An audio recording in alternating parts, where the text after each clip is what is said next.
All right, welcome to the first installment of This Thrifting Life. This Thrifting Life is dedicated to my adventures, misadventures, failures, and successes in finding interesting, cool, fascinating records in the wild. In the wild being at thrift stores where I live, on Facebook marketplaces where I live, or at yard sales, etc., etc. So the record I like to feature today is this one. It's from Rusty Kershaw, Rusty, Cajun in the Blues Country.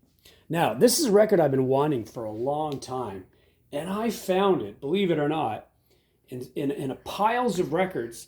It was one collection, 4 piles of about 50 records, and a lot of the records were old country records, a lot of George Jones records, some Waylon Jennings records that I really love, records that people who appreciate Cocaine and Rhinestones podcast would really like. So I was really happy to find this collection on Facebook Marketplace, and I got it at a reasonable price.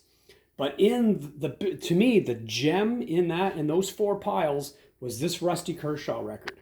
It's a record I've been looking for a very, very long time.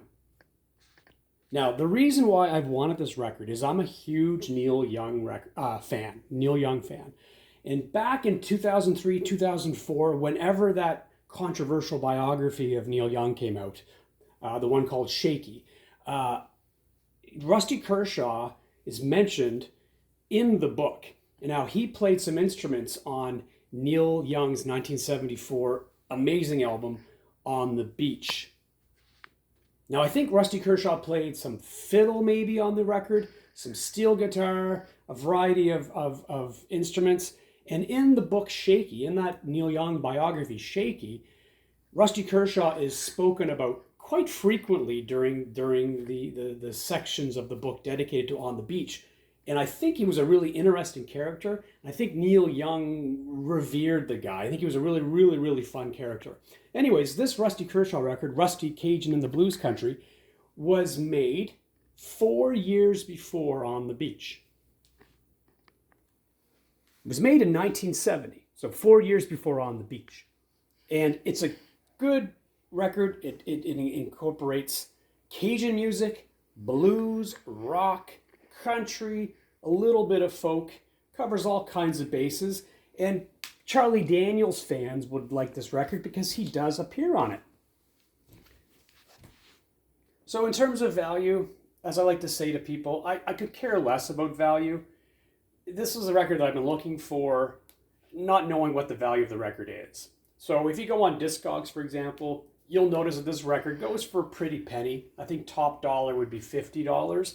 The record I have in front of you, it's VG plus condition, I would say. I'm talking specifically of the vinyl itself. I'd say VG plus.